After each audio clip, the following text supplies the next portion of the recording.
నమస్కారం. భాగవతం 23వ భాగంలోని ఈనాటి మన విశ్లేషణకు స్వాగతం. ఈరోజు మనం బ్రహ్మదేవుని గర్వభంగం అనే ఒక అద్భుతమైన ఘట్టం గురించి మాట్లాడుకోబోతున్నాం. అసలు అవగాహన, అహంకారం మధ్య ఉన్న తేడాను ఈ కథ ఎంత అద్భుతంగా చెబుతుందో చూస్తే మీరే ఆశ్చర్యపోతారు.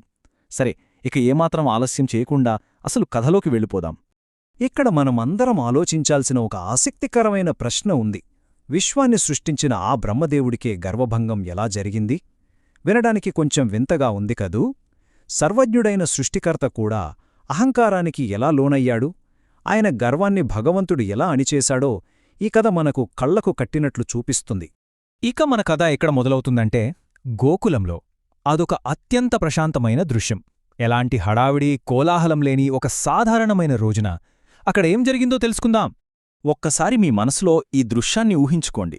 సాక్షాత్తు ఆ భగవంతుడే ఒక సాధారణ బాలుడులా మారిపోయాడు.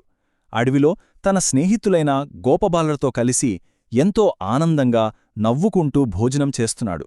ఈ విశాల విశ్వాన్ని నడిపించే బాధ్యతలన్నీ కాసేపు పక్కన పెట్టేసి ఎంతో సంతోషంగా గడుపుతున్నాడు. ఈ స్వచ్ఛమైన దృశ్యం ఎంత ముద్దుగా ఉందో గదా. అయితే ఇక్కడే మనం ఒక ముఖ్యమైన విషయాన్ని గమనించాలి. ఇక్కడ ఒక స్పష్టమైన వ్యత్యాసం కనిపిస్తోంది.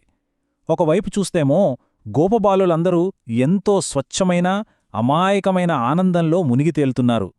కాని పైనుండి ఇదంతా గమనిస్తున్న బ్రహ్మదేవునిలో మాత్రం నెమ్మదిగా ఒక అనుమానంతో కూడిన గర్వం పెరుగుతోంది.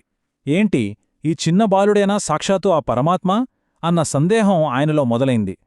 ఆయన దృష్టిలో పరమాత్మ అంటే ఏదో ఊహించని పెద్ద రూపంలో ఉండాలి కదా. ఇలా ఒక సాధారణ బాలుడిలా ఉంటే ఎలా అన్న ఒక అహంకారం ఆయన మనసులో చొరబడింది. ఇక ఆ అనుమానం కాస్త ముదిరిపోయి బ్రహ్మదేవుడు ఒక నిర్ణయానికొచ్చాడు. గోకులంలో ఉన్న ఆ ప్రశాంతతను భంగం చేసి ఒక పెద్ద పరీక్ష పెట్టాలనుకున్నాడు. సాక్షాత్తు ఆ భగవంతుడి మహిమనే పరీక్షించాలనుకోవటం బ్రహ్మదేవుని గర్వానికి ఎంతటి నిదర్శనమో చూడండి. ఆ పరీక్ష కోసం బ్రహ్మదేవుడు వేసిన పకడ్బందీ ప్లానేంటో చూద్దామా? మొదటి అడుగులో ఎవరికీ తెలియకుండా రహస్యంగా గోపబాలులను మాయంచేశాడు. ఇక రెండవ అడుగులో వాళ్లు కాస్తున్న దూడలను కూడా ఎక్కడో దాచేశాడు. ఇదంతా ఎందుకు చేశాడంటే తన తోటి స్నేహితులు చూసుకోవాల్సిన దూడలు లేకపోయేసరికి ఆ చిన్నారి కృష్ణుడు కంగారుపడిపోయి భయంతో వణికిపోతాడని బ్రహ్మ ఆశించాడు. కాని అసలు ట్విస్ట్ ఇక్కడే ఉందండి. అక్కడ ఏం జరుగుతోందో ఆ చిన్ని కృష్ణుడికి ఇట్టే అర్థమైపోయింది. కృష్ణుడు కంగారు పడతాడేమో అని బ్రహ్మ అనుకుంటే ఆయన మాత్రం ఏమాత్రం భయపడలేదు. పైగా చాలా నిశ్శబ్దంగా, ఎవరికీ కనీసం ఊహకు కూడా అందని ఒక అద్భుతమైన మాయని మొదలుపెట్టాడు. అదేంటంటే కృష్ణుడు వెంటనే తనను తాను విస్తరించుకున్నాడు. తనే ప్రతి ఒక్క గోపబాలుడిగా, తనే ప్రతి ఒక్క దూడగా మారిపోయాడు. దీనివల్ల గోకులంలో ఎవరికీ ఏ చిన్న మార్పు కనిపించలేదు తెలుసా? తల్లులకు తమ పిల్లలే ఉన్నారనిపించింది. ఆవులకు తమ దూడలే కనిపిస్తున్నాయి. అక్షరాలా తన మాయతో ఒక పరిపూర్ణమైన భ్రమను సృష్టించి కొనసాగించాడు మన కన్నయ్య. సరే, ఇప్పుడు ఈ కథలో ఒక సంవత్సరం ముందుకు వెళ్దాం. బ్రహ్మదేవుడు వేసిన తన గొప్ప స్కెచ్ ఎంతవరకు వచ్చిందో చూద్దామని తిరిగి వచ్చిన క్షణానికి వెళ్దాం.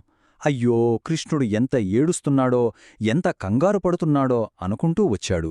గోకులంలో అంతా అల్లకల్లోలంగా ఉంటుందని ఆశించిన బ్రహ్మకు అక్కడ పెద్ద షాక్ తగిలింది. ఎందుకంటారా? అక్కడ అన్ని గోపబాలులు, దూడలు మామూలుగానే ఆడుకుంటూ కనిపిస్తున్నాయి. బ్రహ్మ ఇంకా ఆశ్చర్యంలో ఉండగానే అకస్మాత్తుగా ఆ బాలురు, దూడలన్నీ అనంతమైన తేజస్సుతో వెలిగిపోతున్న సాక్షాత్తు ఆ మహావిష్ణువు రూపంలోకి మారిపోయాయి. ఆ దివ్యమైన వెలుగు ముందు బ్రహ్మదేవుడు అలా నిశ్చేష్టుడై ఉండిపోయాడు. కళ్లముందు కనిపిస్తున్న మహావిష్ణువు స్వరూపాలను చూసేసరికి బ్రహ్మదేవుడికి అసలు నిజం బోధపడింది. తనకున్న పదవీగర్వం అంతా ఒక్కసారిగా పటాపంచెలైపోయింది. ఆయన వెంటనే పరుగెత్తుకెళ్ళి కృష్ణుడి పాదాలపై పడిపోయి, కృష్ణా, నువ్వే పరమాత్మా అని చేతులెత్తి నమస్కరించాడు. ఆ చిన్ని కృష్ణుడే అనంతమైన పరబ్రహ్మస్వరూపం అని ఎంతో వినమ్రంగా ఒప్పుకున్నాడు. అయితే ఇదంతా కేవలం ఒక కథ మాత్రమే కాదు. ఈ సంఘటనలను కాస్త లోతుగా విశ్లేషిస్తే ఈ పాఠం నుండి మనం నేర్చుకోవలసిన ముఖ్యమైన నీతి మనకర్థమవుతుంది. భగవంతుడి మాయను ఎవరూ పూర్తిగా ఊహించలేరు.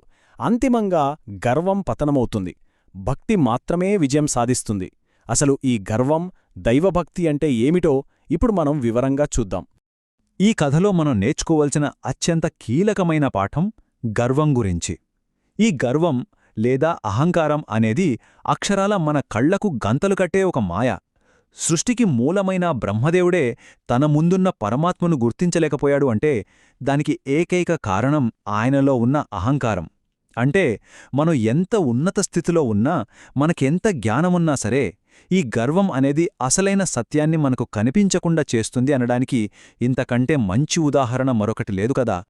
ఇక గర్వానికి పూర్తి విరుద్ధమైన అంశం దైవభక్తి. భక్తి అంటే అసలర్థమేమిటి?